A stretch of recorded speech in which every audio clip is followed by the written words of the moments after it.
شوطنا الثامن عشر من مجموع أشواطنا الصباحية متابعينا الكرام بانطلاقته البهية هنا مع المجموعة الكبيرة الحاضرة من الأسماء المتميزة والمنطلقة.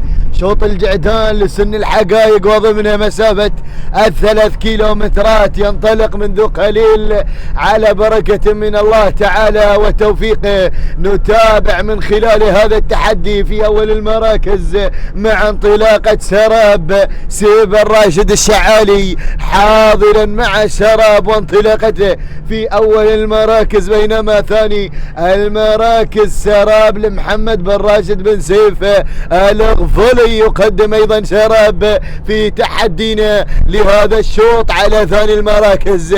ثالث المراكز راشد بن سلطان بن عسكور العليلي قادما مع هملول. ورابعا اللي دخل في هذه اللحظات وتجاوز البانوش لمحمد بن نابت بن محمد هو القادم مع التحدي، هو الحاضر في هذه اللحظات. شوف اللي في المركز الخامس وبدأ يتجاوز هناك من الجانب الآخر، مبعد بدأ يبعد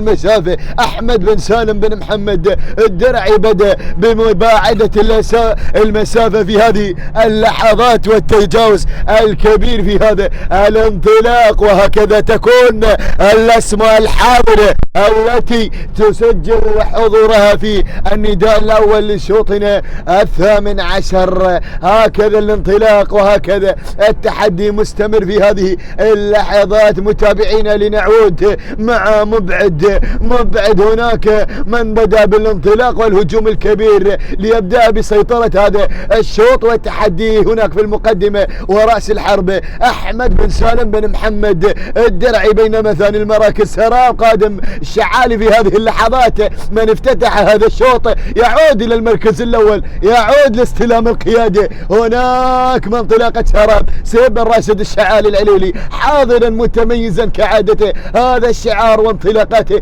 المتميزة بسم الله ما شاء الله. نتابع أيضا هناك في ثالث المراكز مع البانوش لمحمد بن نابت بن محمد قادما في هذا التحدي والانطلاق ليبدأ بالتجاوز. أيضا نتابع سراب لمحمد بن راشد بن سيف الغفضي قادما في هذه اللحظات لمعاودة التحدي من جديد، لمعاودة الكرة والمحاولة في انطلاقة هذا الشوط والتحدي. هملول هو الواصل في هذه اللحظات، خلفان بن مبارك بخميس الشامسي يطلق لنا هملول بعد غزوة، يطلق لنا هملول في هذه اللحظات ليكمل مسيرة هذا الشعار وتحدياته. هكذا نتابع معكم من خلال هذه اللحظات. وتابع ايضا الدرعي قادم مع احد الاسماء الخطيرة هناك بسم الله ما شاء الله.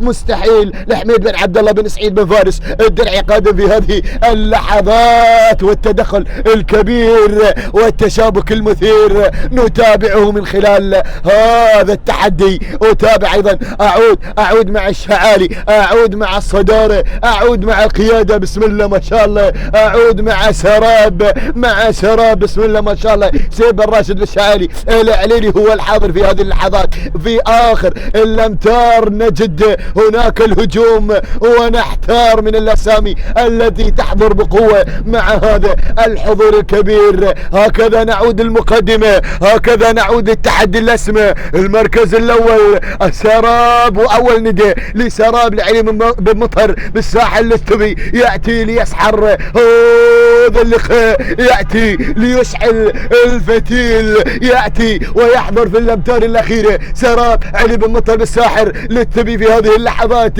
ومع هذا التوقيت في هذا التحدي ايضا نتابع متعب والنداء لمتعب مانع بن علي بن محمد بن حماد الشامسي من اتعب الحاضرين في هذا الصباح. سراب بالساحل للثبي على الصدارة، علي بن مطر بالساحر للثبي والمركز الاول تهانينا والناموس. بينما نتابع ثاني المراكز لمانع بن علي بن حماد الشامسي. ثالث المراكز كان من نصيب محمد بن نابت بن محمد. ورابع المراكز كان هناك تواجد في هذه اللحظات حميد بن عبد الله بن سعيد بن فارس الدرعي اذا ما خاب ظني. فنجعل بقية الاسماء نحيلها